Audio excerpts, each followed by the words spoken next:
Bueno, este esquema representa lo que es la nefrona, toda esta estructura que se ve acá que comienza en este elemento redondeado que tiene una serie de túbulos que están representados en celeste y en amarillo. Hasta aquí, todo esto representa lo que es la nefrona. La nefrona es la unidad estructural y funcional del riñón. Cuando nacemos, cada riñón tiene aproximadamente 1 millón de nefronas, cada uno.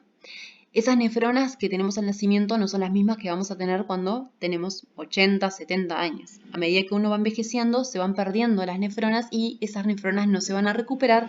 Por lo tanto, la función renal puede ir declinando con la edad de forma fisiológica.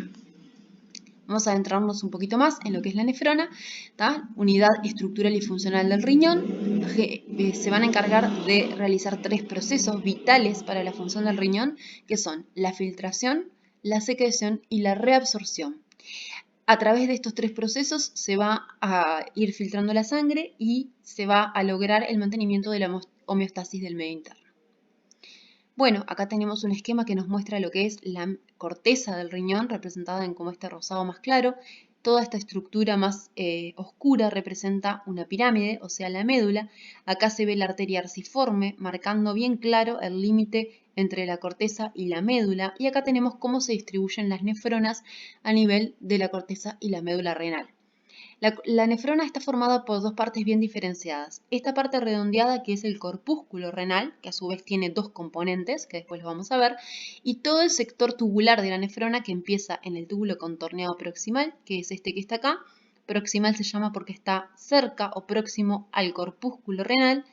Después tenemos la rama descendente gruesa, la rama descendente fina, la rama ascendente gruesa, fina la rama ascendente gruesa. Esto constituye lo que es el asa de Henle. Y por último tenemos el túbulo contorneado distal, es el que está lejos del corpúsculo renal. La nefrona termina a este nivel. En este punto la nefrona drena a nivel de este otro túbulo que no forma parte de ella, que es el conducto colector. Y como ustedes pueden ver, el conducto colector recibe el drenaje de varias nefronas al mismo tiempo, y no es parte de la nefrona. Acá en esta imagen queda bastante claro 2 cosas. Primero, que hay elementos de la nefrona que solamente los vamos a encontrar a nivel de la corteza renal y otros que los vamos a encontrar solamente a nivel de la médula renal.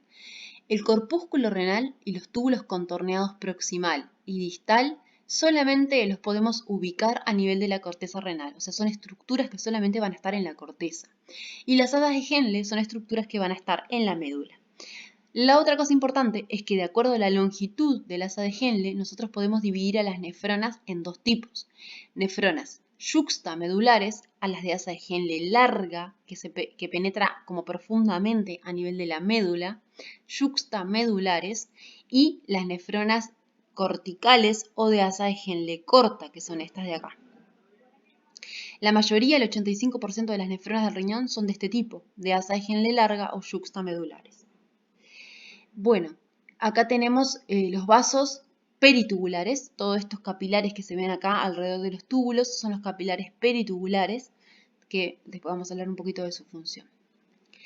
Acá les dice entonces que la nefrona está formada por 2 partes, el corpúsculo renal, que es el lugar a donde se va a producir el filtrado del plasma, el filtrado glomerular, y los túbulos renales, que son los túbulos a través de los cuales va a pasar ese filtrado y se va a ir modificando para ir produciendo la orina.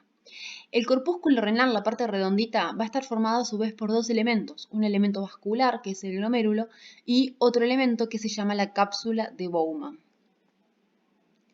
Bueno, acá les dice cuáles elementos se encuentran en la corteza, cuáles elementos se encuentran en la médula renal.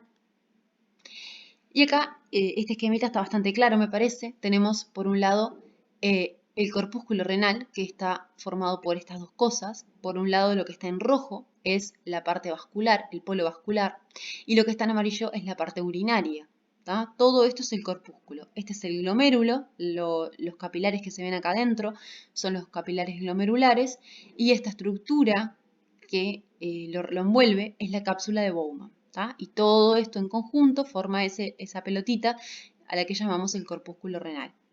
¿Cómo se forman los capilares glomerulares? Bueno, tenemos una arteriola que viene, y como viene, como analogía con el sistema nervioso central, le decimos arteriola aferente. Esa arteriola aferente se va a capilarizar y nos va a dar un ovillo de capilares de tipo fenestrado, ¿tá? Que están todos unidos entre sí y que después se van a ir para formar la arteriola eferente, que es la que se va. La arteriola eferente es la que va a dar origen después a toda la red de capilares peritubulares. Entonces la sangre va a llegar al glomérulo a través de la arteriola eferente.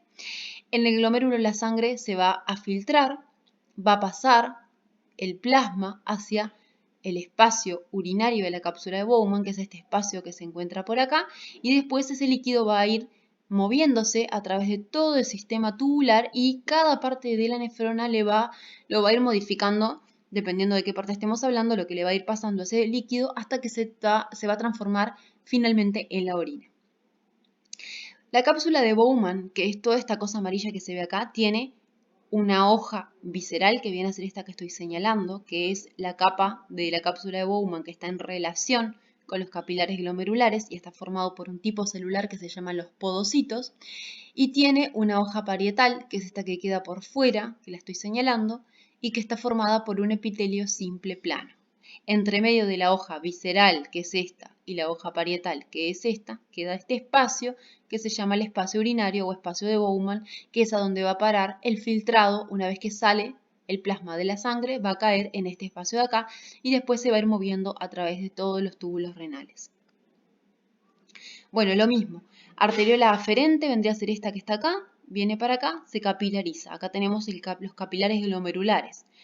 Toda esta estructura amarilla representa la cápsula de Bowman. Esta es la hoja visceral que está en contacto con los capilares glomerulares, formada por la célula llamada podocito, y esta es la hoja parietal que está por fuera.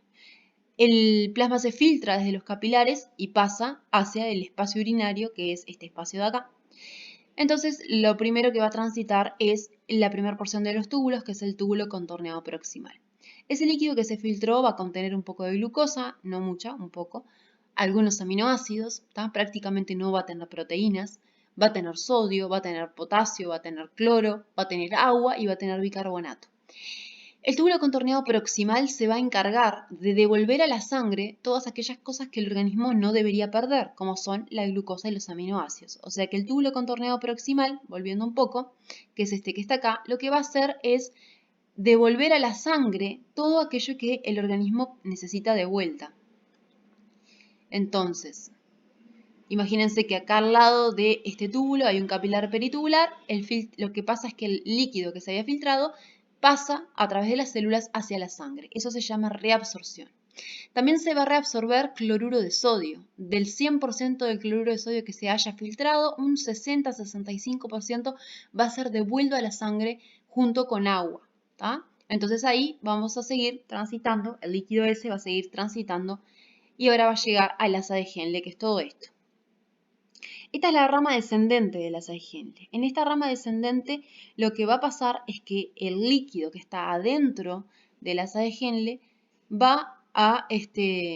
se va a reabsorber agua desde ese líquido hacia los capilares peritubulares que están alrededor del túbulo. O sea, a nivel del segmento descendente del asa de Henle hay canales que permiten el pasaje del agua desde adentro del túbulo hacia la sangre, reabsorción de agua. O sea, el agua se devuelve a la sangre en vez de perderse en la orina. El líquido sigue transitando el asa de Henle y en el sector ascendente vamos a tener transportadores de sodio, que lo que van a hacer es quitarle sodio al líquido que está dentro del túbulo y devolver ese sodio hacia la sangre. O sea que cuando llegamos acá, prácticamente la mayor parte del sodio y del agua y del cloro se devolvió a la sangre, no se pierde. Y cuando llegamos al túbulo contorneado distal, tenemos capacidad de reabsorber agua, sodio y cloro. O sea, las células del túbulo contorneado distal pueden devolver estos elementos hacia la sangre. Y finalmente llegamos al túbulo colector. Ahora después vamos a hablar un poquito de lo que pasa en el túbulo colector. En el túbulo colector hay receptores para la hormona antidiurética. ¿Se acuerdan? La ADH o vasopresina, que era una hormona que salía del hipotálamo, se almacenaba en la neurohipófisis y se liberaba en determinadas situaciones. Esas situaciones, por ejemplo, son los estados de deshidratación, los estados hemorrágicos en los cuales se pierde mucha volemia. Entonces el organismo necesita retener agua. ¿Qué hace el ADH? El ADH va a viajar hasta el túbulo colector, que no forma parte de la nefrona porque la nefrona terminaba acá en el contorneado distal, se va a unir a las células, a sus receptores, y va a permitir que esas células expresen en sus membranas canales de agua que se llaman acuaporinas. A través de esos canales de agua, en realidad el agua que vendría bajando por acá para irse a formar la orina, en vez de perderse en la orina, se va a reabsorber hacia la sangre. Entonces, la hormona antidiurética lo que va a generar es una disminución de la diuresis, va a generar una orina concentrada con poco volumen, como esa orina que tenemos, por ejemplo, en la mañana, la primera orina de la mañana, después de que de repente dormimos 12 horas de corrido y no tomamos agua. El organismo eso lo interpreta como necesidad de retener agua, porque no sabe cuándo vamos a volver a tomarla. Por lo tanto, el agua la guarda.